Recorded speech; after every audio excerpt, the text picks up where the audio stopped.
Smokepit Fairytales by Trip Ainsworth. Chapter 23. The Goat.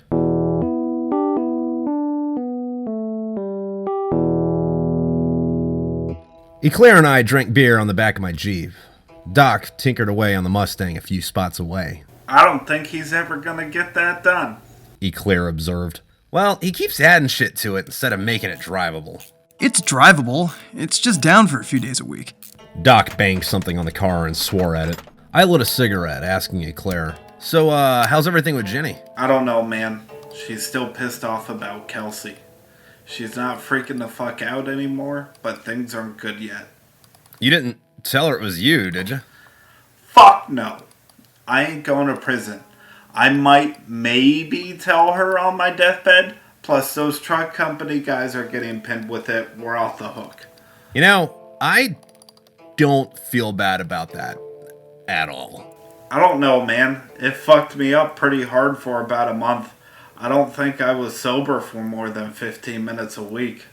No, I mean Motor T taking the fall. Oh yeah, fuck those guys. Those assholes had the MPs at the barracks every weekend anyway. Things have actually been pretty quiet since that asshole was on TV. They're not even allowed to drink at the barracks anymore. That's fucked up. Yeah, but their CO thinks they killed a chick after they gangbanged her. Yeah, I'll give you that. So, Penelope told me Jenny wanted to reset the wedding to next spring? Yeah, that's the plan right now, but I don't know, man. I might have to break up with her. Why? Because I don't feel right about the whole thing. I mean, I'm the reason she's been so sad recently. Yeah, but she doesn't know you did it, and if you deuced out on her, that'd make her feel worse. Like, she might kill herself if you leave, man. Like, how would you feel losing your best friend and then your future spouse in the same year? I guess. Plus, she's sweet, and she makes me food when I'm over there. Eh.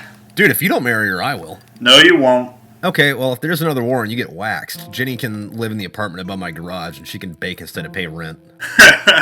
Okay, man. So what's going on with Penelope? All kinds of shit. I think I have to marry her. Why's that? Well, long story short, you know that little blonde chick that works with me? The ugly one with the horse teeth? She's not ugly. Well, she ain't hot. She's cute. She's cute for someone with horse teeth. Well, anyway, I was drinking with her at the ball, and I had her outside the ballroom and was about to try to take her upstairs, but, I couldn't do it. So, you're at the point in the relationship where you can't get drunk and bang other chicks? Yeah, pretty much. Eclair exhaled a plume of thick gray smoke. I guess that's a pretty good sign. When are you gonna propose? I don't know, man. I really don't want to jump into it, and, I don't know if I would give her a ring if she'll even know what the hell it means. Huh? Because she's an alien. Ah. Yeah, dude, she seems smart, but she doesn't have culture down all the way yet. She said the ball was all niggered up. Dude, that's ridiculous. Yeah, so I don't know how she'll react if I get her a ring. Well, Virussens get married. Yeah, but do I get her a ring or 2 horses and a goat? And I bought her a birthday present and she about died. They don't have much of a concept of gift giving, man. I think they're starting to adopt Christmas, but that's about it. Doc yelled from under the Mustang. Well, then dress up like Santa Claus and ask her. And put the ring around my dick? Yeah, that's a good idea. Just put a diamond on the cock ring and go wave it around at her. Yeah. I cracked open another beer and lit a cigarette. Christmas is only a few weeks away. You guys got any plans? Doc crawled out from under his car and joined the conversation. I don't know. Maybe hang out with Christy? Doc wiped the grease from his hands. I think I'm going over to Jenny's folks' place. What about you? I don't know. I don't really feel like going home. I fucking hate flying. You probably should. Yeah. When was the last time you saw your family? 2 or 4 years? Yeah, but it doesn't seem like that long. Yeah, well, you were in a coma for 1.5 years of it, right? I shrugged, then thought about what Eclair said about the coma. I haven't spent any of my deployment money yet. Really? Really? Yeah. Dude, you should spot me $1,000. Nah, I get a better idea. Get married and buy a house? Something like that. I told Doc and Eclair to meet me in the parking lot at the barracks on the next Saturday. I saw them before they spotted me. They were probably looking for my Jeep, but I wasn't in it.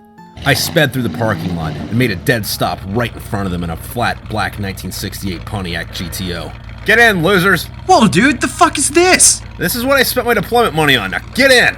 Eclair sit in what was technically the back seat, and Doc fell in shotgun. Eclair fingered the leather seats. Dude, this shit's nice. Right? I put her in first gear and stomped down on the gas. We roared off Pendleton, burning a trail east into the desert. The cops didn't care how the hell fast you went. This have the original motor in it? Doc asked. Nah, dude, the guy I got it from put an LS1 in it. I lit a cigarette and put on my aviators. Well, actually, home dude built the car and died. His wife sold it to me. Nice. How fast does she go? We'll find out here soon. But hey, Doc, you're in about the same financial situation as me. Why don't you use your money to fix the Mustang? Because I don't really want a driver. Just play around under her skirt. Okay. Eclair leaned up from the back. So what happened to getting Penelope that ring? I stuck my hand in the inner pocket of my patch jacket, pulled out a little black box, and tossed it back to Eclair. He opened the box and saw a gold band with a red diamond cut to look like a rose. Dude, how much fucking money do you have? About 2 years of corporal pay and a year of sergeant's. Fuck, man, that almost sounds worth missing a year. Eclair laughed and handed the box to Doc. Doc inspected the ring. Yeah, this is good, dude. So, are you getting rid of the Jeep? No, I'm just gonna hog up 2 spots at the barracks. Dick move, bro. Yeah, but the way I figured is that people want things, and when they get married, they can't get them because their wives tell them no. Penelope can't tell me not to buy things if I already have them.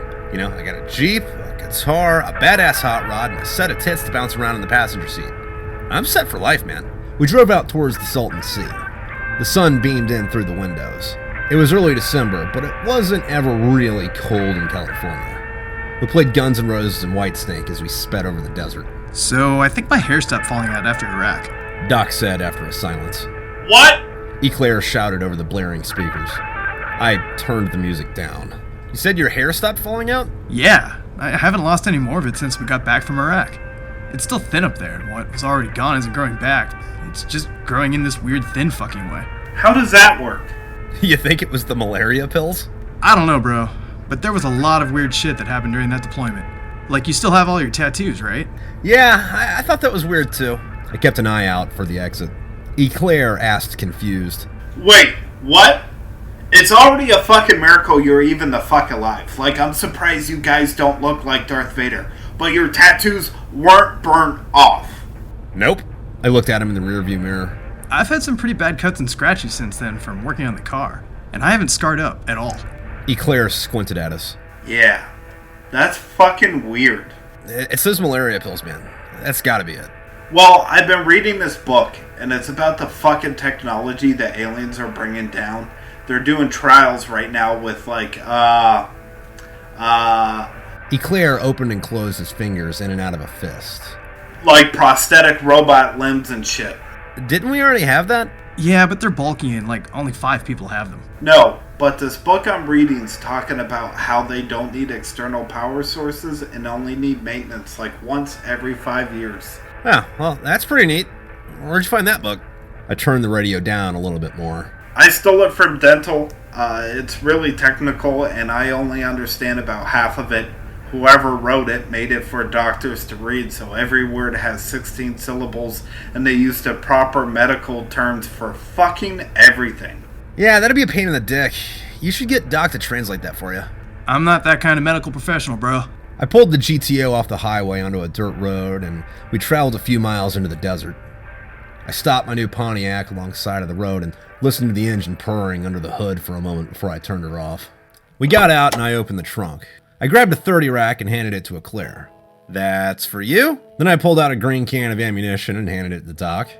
And that's for you. Finally, I took a long olive green canvas bag out and closed the trunk. What you got in there, bro? Doc asked. A rifle my dad gave me. I figured we'd hike out a little bit and shoot some cans. Eclair joked. Mexicans? Or Africans? I patted Eclair on the shoulder. You know you're the only white guy here, right? Yeah. Okay, dude.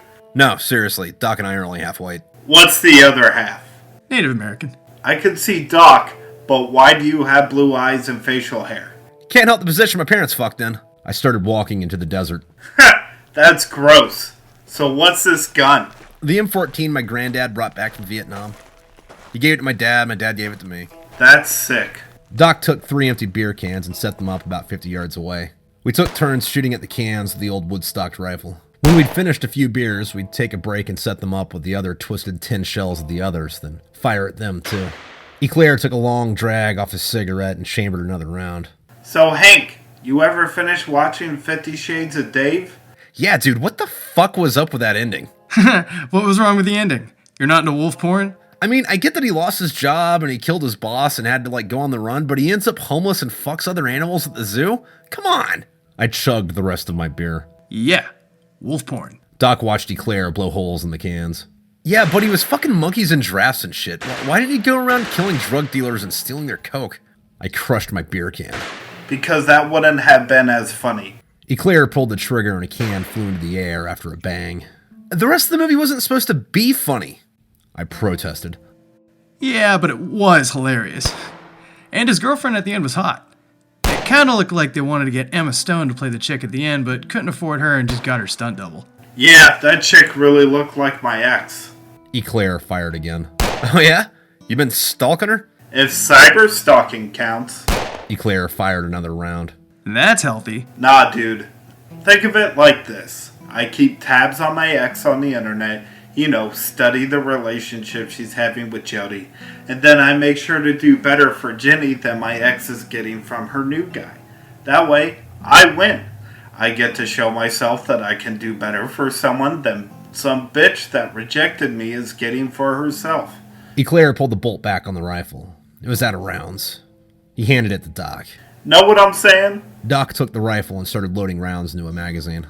I would get that. If you didn't kill your fiance's best friend, then hack her up and dump her on an impact range. Eclair grabbed a beer and pointed it at Doc. You motherfuckers cut her up. I just squeezed a little too hard. No! Doc didn't want to do it. I had to threaten him. But at the end of the day, you're the only one of us that had their dick in a dead chick. Eclair shook his head in disgust. Ugh. I'm glad I don't believe in God, or I'd be freaked out about going to hell. Ugh. Bro, even if there isn't a God, we're probably all still going to hell. Probably. I pulled out a cigarette. Yeah, and besides, dead pussy's still pussy, right? Eclair squinted at me. Ha ha. I didn't even want to fuck the bitch. But if I didn't, she was going to rat me out. She was probably going to rat you out anyway. Doc fired at the cans. Maybe. I don't know. But I'm not married. So what's wrong with trying to get laid? Well, if you didn't fuck Kelsey to death, you'd probably be married right now. I lit the cigarette. But I know what you mean. Who you have to watch out for are all those bleeding heart liberal feminists that are shitting on people talking about how banging someone you don't love is just masturbation into a woman's body. What's wrong with that? I shrugged. That's what I'm saying. That's fucking stupid. First off, those are two different things, and that's why they're different fucking words. And B. Second, I corrected him. Yeah, Dad, thanks. But second, if a chick says that, they're just pissed off that no one wants to fuck them. And they're trying to ruin everyone's fun. And if a guy says that, he's just pissed I get more pussy than he does. It's like, quit trying to ruin the party, fags. Seriously, I've never heard either a beautiful woman or anyone that counts as a lady complain about sexism. It's only ugly bitches with ugly souls. Doc and I shrugged. Am I wrong? No, that's about how it works. You know, I've always hated calling my rifle a weapon. Doc finished firing his rounds and handed me the rifle. Why is that, Doc? Think about it. A hammer doesn't drive nails. I drive nails with a hammer. A rifle doesn't kill people. I kill people with a rifle. The rifle's a tool. I'm the weapon. I took the gun. Doc, you're not a weapon. A Band-Aid, sure, but not a weapon. I loaded the rounds into the magazine. Yeah, but you get what I'm saying. I'm picking up what you're putting down. I pulled the bolt back and placed the butt into my shoulder. I aligned the sights to the first E of beer and put a slow, steady squeeze on the trigger. The rifle shot back into my arms and the beer can flew away. Eclair lit another cigarette. So have you guys heard about this moon colony stuff? I know they're building something up there. I sighted back in. Well, they're taking volunteers for the thing they're building, like a Marine security guard type deal. Really? Yeah, the whole thing sounds pretty sick. They need or want Marines to be security forces up there. Wait. I raised the muzzle to the sky. You telling me there's gonna be space Marines? Yeah, dude. Dude, that's fucking awesome. The only shit part about it is that because of how much it's going to cost to send people up there, it's a 10-year obligation. Well, shit. I'm sure the pay's fucking ridiculous, and you could retire anywhere you wanted to after that. Doc asked Eclair. Are they taking corpsmen? I don't know, man. I just heard something about volunteers. I fired another round, and a can went bouncing through the desert. Yeah. I think I'm getting out. Really? They both asked in shock. Yeah, well, the Marine Corps is getting too fucking political. It's at the point where I could put a dick in my mouth, but I can't put my fucking hands in my pockets. Eclair finished his beer. Yeah, well, nothing's perfect. But I don't know. We'll see what it's like next time I re-enlist. Like, I still love the Marines, but I'm really starting to hate the Corps. We finished drinking the beer, expended all but one box of ammo, and headed back to the car. As I put the rifle in the trunk, Eclair asked, You guys want to go sing karaoke tonight? Yeah, that'd be cool. Are we inviting the girls? Why wouldn't we? I closed the trunk. I don't know. If that's the case, we should probably go grab Penelope because we're closer to San Diego than Vista. I looked over to Eclair. You're talking about Smitty's, right? Yeah. I texted Penelope to be outside in an hour and that we were going out and that she should dress casual because we're going to go out and cause some trouble. I turned the key and the engine turned over. The GTO vibrated and screamed down the highway like a rocket blaring Whitesnake.